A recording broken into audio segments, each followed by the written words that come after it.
কিন্তু আল্লাহ পাক বলেছেন যে শহীদ আল্লাহর পথে যুদ্ধ করে শহীদ হয়েছে এই ব্যক্তির আত্মাও ঝুলে থাকে যতক্ষণ পর্যন্ত না তার ঋণটা শোধ করা হয়।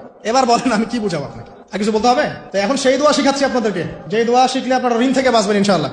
কত দিবেন বলেন? আচ্ছা হ্যাঁ, এই তো শুকরিয়া। দোয়া করবেন যেন আল্লাহ পাকের দিনটাকে আল্লাহর জমিনে প্রতিষ্ঠা করতে পারি।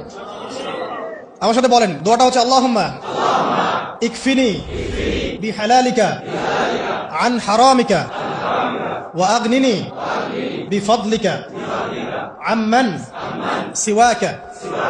এই দোয়াটা ছোট না, এটা মুখস্থ করবেন, সেজদায় পড়বেন, নামাজের সেজদায় পড়বেন, আত্তাহিয়াতু দরুদ শেষ তারপরে পড়বেন, নামাজ শেষে হাত তুলে করবেন, যখন তখন শেষ রাতটা করবেন। ইনশাআল্লাহ দেখবেন আপনার ঋণ বলতে কিছু থাকবে না ইনশাআল্লাহ। যদি থাকেও, বড় কোনো ঋণ থাকেও, আল্লাহ পাক অন্য কোনো মাধ্যমে এটা শোধ করার ব্যবস্থা করে দিবেন ইনশাআল্লাহ। ইনশাআল্লাহ লালমনিরহাটের 100 একর জায়গায় যত ধান হয়, এতগুলো ধান যদি আপনার আমল নামায় লেখা থাকে, মানে আপনার আমল নামা তাকদিরে আপনার তাকদিরে যদি লেখা থাকে যে আপনি 100 একর জমির ধান খাবেন তারপর মরবেন, আছে না লেখা?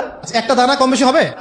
আপনি যদি আল্লাহর প্রতি তাওয়াক্কুলি করেন তাহলে আপনি হালাল পথে থাকবেন, বিশ্বাস করবেন যে আল্লাহ পাক যেটা লিখে রাখছে আমার তাকদিরে রিজিক, এর একটা দানা রেখেও আমি পৃথিবী থেকে যাব না, সিম্পল। তখন আপনার অন্য পথে যাওয়ার কোনো কারণ নাই। আর যখন আপনি বিশ্বাস করবেন না, না এটা আমার হাতে, আমি যত পরিশ্রম করব তত রিজিক বাড়বে, আমি যত ঘুষ নিব তত বাড়বে, যত সুদ খাবো তত বাড়বে, যত দুর্নীতি করবো তত বাড়বে, তখন তো রিজিকের এই পুরো দায়িত্বটা আল্লাহ পাক আপনার হাতে ছেড়ে দিবেন। আল্লাহ পাক আপনাকে কোনো বারাকা দিবেন না। ইয়ামহাকুল্লাহু রিবা ওয়া ইউরবিস সাদাকা। সদকা করলে সম্পদ বৃদ্ধি পায়, আর রিবার মধ্য দিয়ে সম্পদ ধ্বংস হয়ে যায়, একদম মাটিতে মিশে যায়। কিভাবে ধ্বংস হয় সেটা এখন আলোচনা করার সুযোগ নাই, সময় নাই। আমি ইনশাআল্লাহ আরেকদিন শুধু রিবা নিয়ে আলাদা আলোচনা করবো ইনশাআল্লাহ। এটা সমাজের নিচু লেভেল থেকে উঁচু পর্যন্ত দরিদ্র মানুষদেরকে আরো দরিদ্র করবে আর ধনীদেরকে আরো ধনী করবে।